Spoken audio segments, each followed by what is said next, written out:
I'm here with Liam Ryan, who I've known for quite a few years, in fact, best part of 7 years, when he restarted in property. He's a fantastic guy. He's a property investor, a coach, a guru, a mentor, an author, social media extraordinaire, and he's got a wealth of experience because he's failed or learned hard lessons. His business died, he started again, and now he's built a multi-million-pound business. On top of that, he helps, guides, advises, directs a lot of people in the UK in terms of building property, building a business, and also how to make deals. Fantastic interview. Watch it and then leave me your feedback at the bottom. Leave us questions and I'll happily answer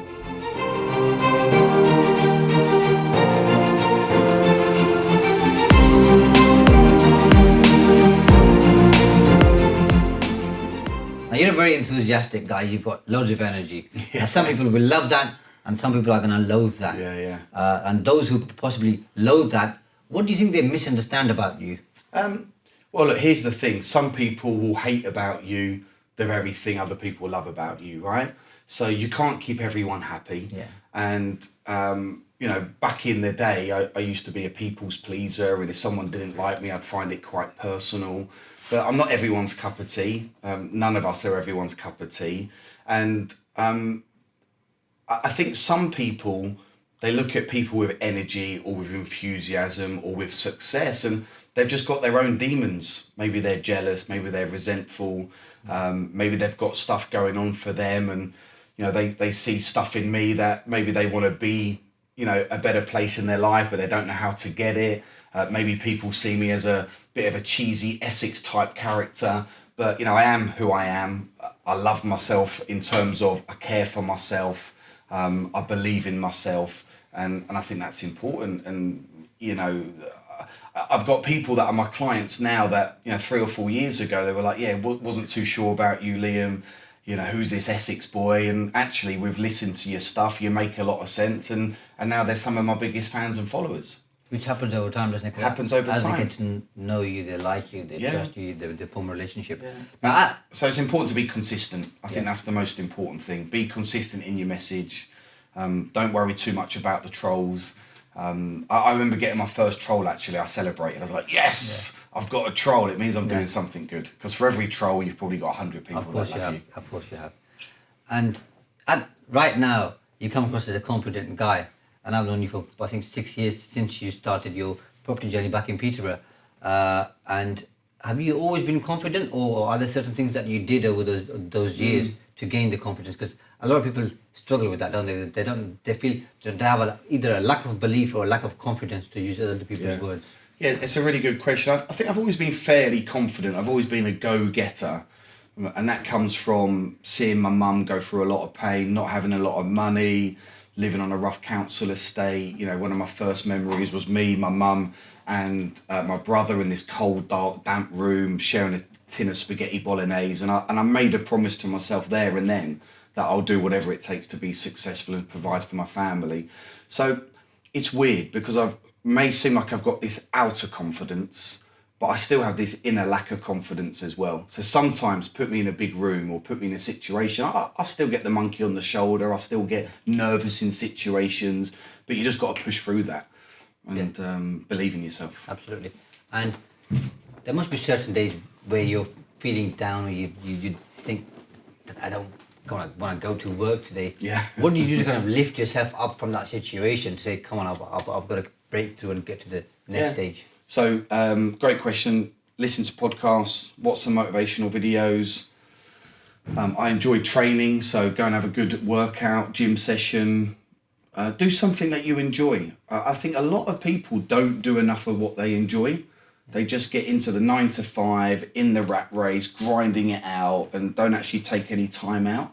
So, hey, watch a film or watch a documentary, kick a ball around, go for a walk, go for a swim.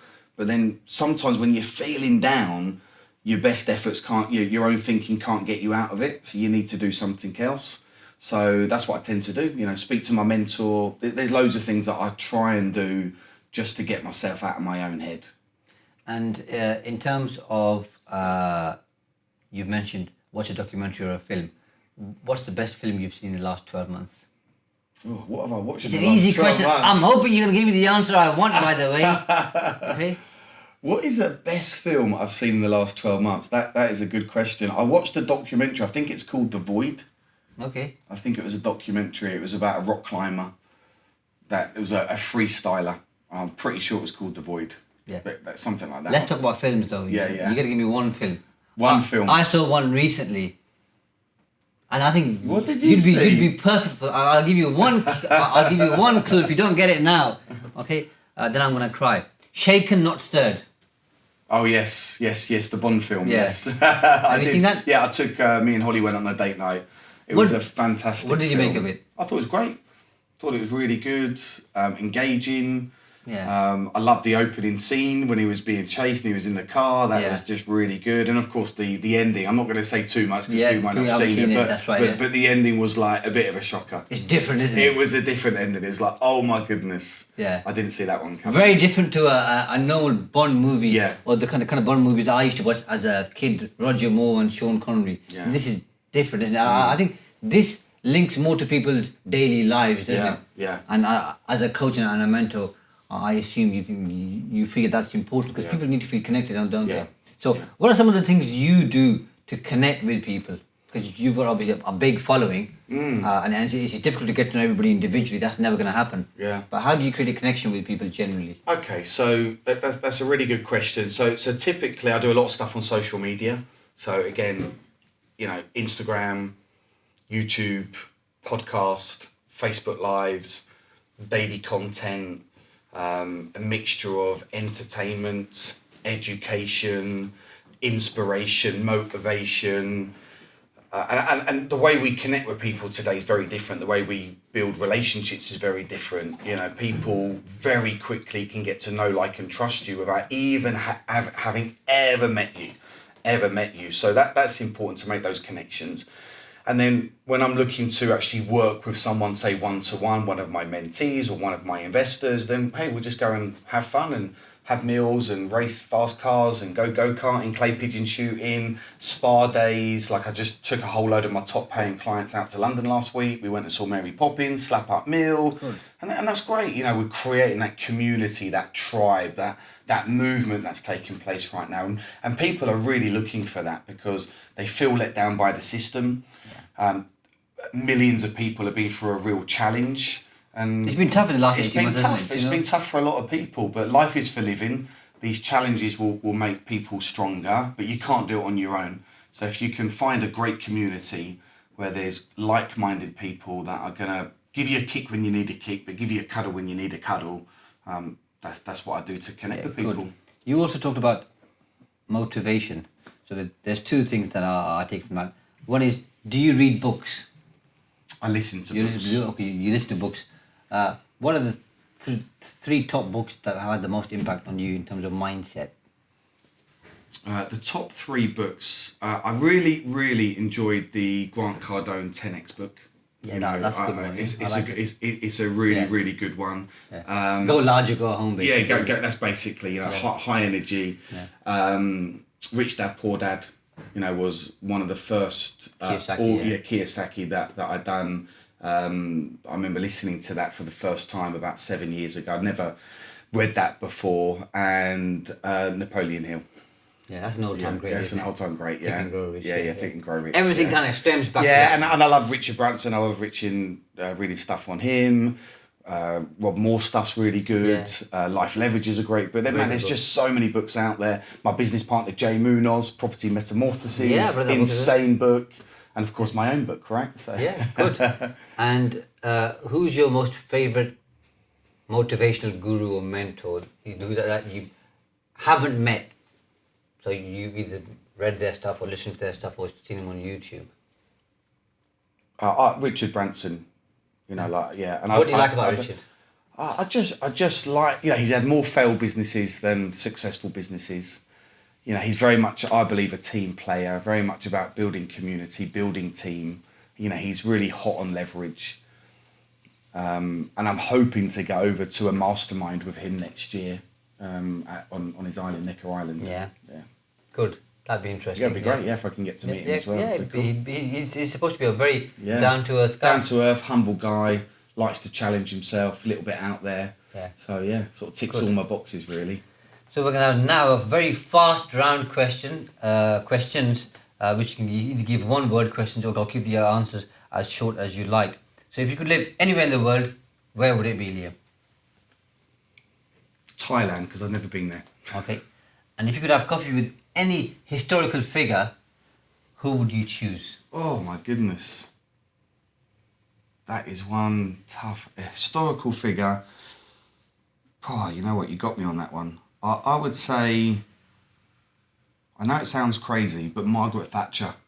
You know, in my mind, I had two people. Margaret Thatcher, yes. I've seen some of it. I don't know why, but that would be someone I would like, because she was one hardcore. But there's two names that came to my mind. I thought, I bet he's going to either say Churchill or Thatcher. Yeah, Thatcher, Yeah, okay, fine.